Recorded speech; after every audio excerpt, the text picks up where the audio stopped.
I will. Mic check. ABC, 1, 2, 3. Everybody good? Okay, good morning. I'm Lieutenant Pat Reardon. That's Pat, P-A-T, common spelling, last name Reardon, R-I-O-R-D-A-N.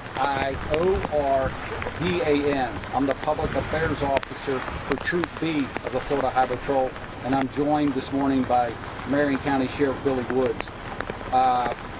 Really briefly, I can tell you what we know at this point. When I conclude, I'm going to let the sheriff make any comments he wants to make, but I'm not going to be taking questions beyond what I'm going to tell you at this point, because I'm going to tell you everything I know at this point, which is at approximately 6:35 a.m. this morning, we had a 2010 International retired school bus that was traveling west on State Road 40 here in Marion County on the outskirts of Denellen. That vehicle was traveling west. We had a 2001 Ford pickup. It's a Ranger model that was traveling east. That vehicle, for unknown reasons, traveled toward the center line, and the vehicles had a collision of a side swipe type manner. Post-collision, the school bus traveled off the roadway onto the grass shoulder, where it went through a fence, struck a tree, and overturned. At this point, we have 8 confirmed fatalities. We've had approximately 40 people transported to local area hospitals. Some of those are also in very serious condition, so there's high probability this may be beyond 8 fatalities. And the driver of the Ford pickup was also transported to the hospital with serious injuries. At this point, we are conducting a massive traffic homicide investigation. We have a full team and then some here on the scene, and our traffic homicide investigation team is some of the best at what they do. This will be a very long and lengthy and thorough investigation. We do not get in a hurry to conclude what happened until we have all the facts. And with that, I can tell you that it's going to be probably 6 months at least before we conclude factually what transpired here today. But that's what I know at this point. We will have this road closed until our investigators can do everything they need to do on the scene as far as mapping, measurements, photography, whatever is included in their on-scene investigation.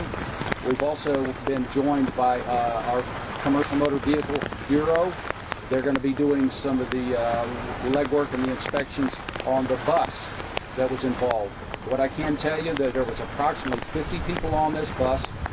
My understanding, they were farm workers, and they were en route to a farm in the area. The status of those folks, I do not have all that information. That's as much as I know at this point. And I will say that in a scene like this, we also depend and we value the relationships and the friendships and the working relationship that we have with our counterparts in law enforcement and the fire department. Without these folks, we couldn't do what we're statutorily mandated to do to the best of our abilities. So with that, I will turn it over to Sheriff Woods for brief comments. And again, we'll have more information as it becomes available. And that's all I have at this point. Thank you. Thank you, Lieutenant. Obviously, we're here because of a tragedy. We got 8 dead people. Now, as you've heard the Lieutenant already tell you, they're doing their investigation, and I'm here to assure you they are the best in this United States, the Florida Highway Patrol. They do an outstanding job in their investigations, and they will find out the cause as long as the evidence, the physical evidence, and everything points to it. Now, obviously, there's challenges right now for all of us. Language barrier on some of the occasions, but we have personnel, they have personnel. I'm providing some of my support staff that's bilingual to help them, assist them in this process as well. And for everybody that's watching on the cameras out here right now, this is what you need to know. is when what he just mentioned is when we come together because of this tragedy of individuals here in my county, that we work together. You know, there were 30 plus ambulances on scene to get these people the help they need. Now, Chief Jamie Bant of the Marion County Fire Rescue, his team does a fabulous job. They were here. He had probably, I believe it was around 40 different apparatuses out here on scene to find the survivors, get them the help in which they need, and obviously my team's here as well too. And we will figure out what it is. Now, we all know the growth in which we're facing, because here's what I'm going to hear off of the cameras, okay? Is I'm going to hear about the growth that's happening here in the state, here in Marion County, the amount of traffic. Traffic is a problem. We are always out here. We're constantly with FHP doing everything we can to monitor traffic and hopefully curb and prevent stuff like this. But unfortunately, it does, and it's going to occur. But we are here to help them every single day. All I got for the moment. Anybody want to ask a question? There's suggestions that the workers were migrant workers who had independent farms. Can you say anything about that? Yes, I will. I get this question all the time about the individuals coming into the county. This is a very large county. For your viewers that don't know this, we're the 5th largest county in this state. We are a very big agricultural county. So this time of year, we always have migrant workers that are in our county that are on buses just like this. Because I've already gotten the phone calls, already got the messages, my PIOs, about it being out there being a school bus. It has nothing to do with the school districts. It's not a bus for it. It is a bus with migrant workers. It's everything that we know now, everything that we're beginning to see is exactly what it was. Migrant workers here. And that's where we're here to help. Yes, ma'am. The other question was whether or not they were documented or undocumented. There's been some confusion. Are these legal workers? I don't want to give you misinformation. Everything that I have been told at this point, they all have what they need to be here. There's no reason for me to be involved with these individuals. They're hard-working individuals. And there's absolutely nothing wrong with them being here. Do we know if the pickup truck was trying to pass the bus or pass another vehicle? We don't know that right now. They ain't got anything. Yes, ma'am. Obviously, it's raining right now. It was a little earlier. So are you looking into weather, or is it believed whether or not that was a factor in this? That's always a factor because of the time of the morning. You know, people will claim the sun was in their eyes just because of the clear rain. It's always a factor. And look, I have a little heart for FHP because that was my field when I worked at Ocala Police Department. I worked traffic homicides. That was part of my job, and I understand. So everything that you're asking, weather, yes, it plays a factor. We have to look into it. We have to know if the roads were wet. What other circumstances out here? Was there something else that caused the crash? We don't know right now. Yes, sir. Mike, What was the company that the migrant workers worked for? I don't have that right now. Yes, sir. Sheriff, are you able to say whether you believe that you'll be able to speak with the driver of either vehicle to determine, based on their view of what happened? The drivers are always interviewed.